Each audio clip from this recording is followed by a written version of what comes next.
అందరికీ నమస్కారం అండి. ఛానల్లోకి తిరిగి స్వాగతము. వృషభ రాశి జాతకులు మే మాసంలో 27వ తేదీ రాత్రి 10 గంటల తరువాత ఈ రాశి వారికి ఒక స్త్రీ ఒక రహస్య విషయాన్ని చెప్తుంది. అతి రహస్యంగా ఈ విషయాన్ని చెప్తుంది. ఆ స్త్రీ చెప్పబోయే ఈ విషయం శుభ ఫలాలను కలగచేస్తుందా, అశుభాన్ని మీకు తెస్తుందా? తదితర అన్ని వివరాలు కూడా ఈ వీడియోలో తెలుసుకుందామండి. వీడియో నచ్చితే తప్పకుండా మా కోసం ఒక చిన్న లైక్ చేసి మమ్మల్ని సపోర్ట్ చేయండి. ఇక ఆలస్యం లేకుండా వీడియోలోకి వచ్చేద్దాం. శ్రీ దుర్గాదేవి జ్యోతిషాలయం. మీరు ఎక్కడెక్కడో జ్యోతిష్యం చెప్పించుకొని నిరాశ చెంది ఉన్నారా? అయితే ఒక్కసారి గురువు గారికి ఫోన్ కాల్ చేయండి. మీ ముఖము, ఫోటో, చేయి, పేరు, వయస్సు, గోత్రం వాట్సాప్ చేయండి. ప్రేమ, పెళ్లి, ఉద్యోగం, రాజకీయం, విదేశీ ప్రయాణం, ధనం నిలకడ లేకపోవడం, భార్యాభర్తల మధ్య గొడవలు, ఆస్తి తగాదాలు, అప్పుల బాధలు, స్త్రీ పురుషులకు ఎటువంటి గుప్త సమస్యలకైనా ఎటువంటి సమస్యలకైనా రోజులలోనే పరిష్కారం చూపబడును. గురూజీ గణేష్ రాజు. Phone number 9573058625.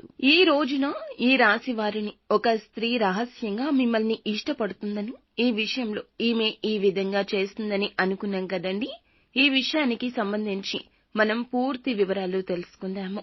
ఈ స్త్రీ ఈ రాశి వారిని ప్రేమిస్తుంది, అభిమానిస్తుంది, గౌరవిస్తుంది. మీరంటే, మీ మాట అంటే వారికి వేదవాక్కు. ఇప్పటి వరకు కూడా అలాగే ఉన్నది. మిమ్మల్ని ప్రేమిస్తూ ఇష్టపడుతూ ఉన్న విషయం మీకు తెలిసి ఉండకపోవచ్చు. ఎందుకంటే ఆ స్త్రీ ఇప్పటి వరకు మీకు ఆ విధంగా తెలియక చాలా జాగ్రత్త పడ్డారు. ఎవరికైనా తెలిస్తే ఆమెకు సంబంధించిన అంటే ఇప్పుడు ఏదైతే రహస్యంగా ఆమె మిమ్మల్ని గుట్టుగా ఇష్టపడుతుందని, అభిమానిస్తుందని, అంటే ఉదాహరణకు ఎలా చెప్పాలంటే, ఉద్యోగంలో ఉన్నారు, మీరంటే అభిమానం పై అధికారులకు ఉంది. కానీ పైకి చూపిస్తే అందరూ మరొక రకంగా అర్థం చేసుకోవచ్చు, అపార్థం చేసుకోవచ్చు. లేకపోతే గనక మిమ్మల్ని ప్రేమిస్తున్న స్త్రీ ఉంది. మిమ్మల్ని ప్రేమిస్తున్న విషయం మీకు చెప్పకుండా దాచాల్సి వస్తుంది. అంటే వేరే ఏ ఇతర కారణం అయినా కూడా కావచ్చు. లేకపోతే ఈ విషయం మీకు తెలిస్తే మీరు ఏ విధంగా రియాక్ట్ అవుతారో తెలియక కావచ్చు. గుట్టుగా వన్ సైడ్ గా లవ్ చూపిస్తుంది. ఎవరికైనా తెలిస్తే ప్రాబ్లం అవుతుంది కదా. చివరికి మీకు కూడా తెలియకుండా, ఎందుకంటే మీరు ఎదురు పడితేనే వారి గుండెల్లో ఒక భయం వస్తుంది అన్నమాట. కాబట్టి ఆ స్త్రీ మీకు చెప్పాలి అంటే తను ప్రేమిస్తున్న విషయం ధైర్యం తెచ్చుకున్నా చెప్పలేక చాలా లోపల మదన పడుతూ, ఇబ్బంది పడుతూ కనిపిస్తుంది. తలదించుకుని వెళ్లిపోతుంది. కానీ మీ గురించిన ప్రతి విషయమూ తెలుస్తోంది. మీ యొక్క ఇబ్బంది తెలుసుకుంటుంది. మీ యొక్క సమస్యలు తెలుసుకుంటుంది. వారి వంతు మీకు సాయం చేయడానికి ఎల్లప్పుడూ కష్టపడుతూనే ఉంటుంది. మిమ్మల్ని ప్రేమిస్తున్నట్లు, ఇష్టపడుతున్నట్లు చెప్పలేక మాత్రం ఎన్నో రోజుల నుంచి ఇబ్బంది పడుతూనే ఉన్నది. ఈ రోజున రాత్రి 10 గంటల తరువాత ఆ స్త్రీ విషయం మీకు తెలుస్తుంది. వేరొకరి ద్వారా తెలియొచ్చు, లేకపోతే ఆ స్త్రీని మీకు కాల్ చేయడం, మెసేజ్ చేయడం కానీ చేయొచ్చు. తాను ధైర్యం తెచ్చుకుని తన యొక్క ప్రేమ ప్రపోజల్ పెట్టడమే కాదు, మ్యారేజ్ కి సంబంధించిన విషయాలు కూడా మాట్లాడుతుంది.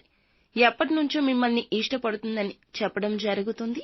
ఆమె మీ ఆఫీసులో కొలీగ్ కావచ్చు, వ్యాపార పరంగా, ఇంటి చుట్టుపక్కల, రిలేటివ్స్ లో తెలిసిన వాళ్ళు లేదా సన్నిహితులు, శ్రేయోభిలాషులు రిలేషన్స్ లో ఉంటారు కదండి. వాళ్లలో కూడా ఆ స్త్రీ ఉండొచ్చు. లేదంటే జీవిత భాగస్వామికి మీకు మధ్యన ఉన్నటువంటి అపార్థాలు తొలగించేలాగా చేసే ఒక స్త్రీ కూడా కావచ్చు.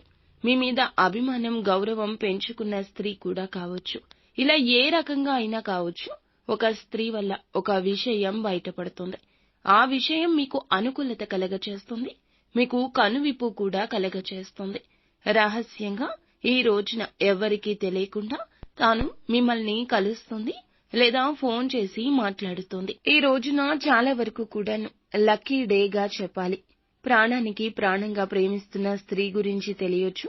లేకపోతే మీ జీవితాన్ని మార్చడానికి వస్తున్న ఒక స్త్రీ మూర్తి కూడా మీ జీవితంలో ఈ రోజున చాలా ముఖ్య పాత్రను అయితే పోషించబోతోంది. ఇక మిగిలిన అంశాలు చూస్తే గనక ఉద్యోగపరంగా, వ్యాపారపరంగా ఏ రంగాల్లో ఉన్నా కీలక అవకాశం వస్తుందండి. ఆ అవకాశం ఉపయోగించుకోవడం, లేకపోవడం మీ చేతుల్లోనే ఉంటుంది. కీడు మేలు రెండు దారులు భగవంతుడు చూపిస్తాడు. కానీ ఆగి ఆలోచించి నిర్ణయం తీసుకుంటేనే మంచి వైపు అడుగులు వేయగలుగుతాము. ఈ రోజున ఏ విషయము కూడా ఎవ్వరికీ చెప్పొద్దు. ఎవ్వరితో కూడా కూర్చొని డిబేట్స్ లాంటివి పెట్టొద్దు. ఇవి మీకు మేలు చేయకపోగా కీడునే కలగజేస్తాయి.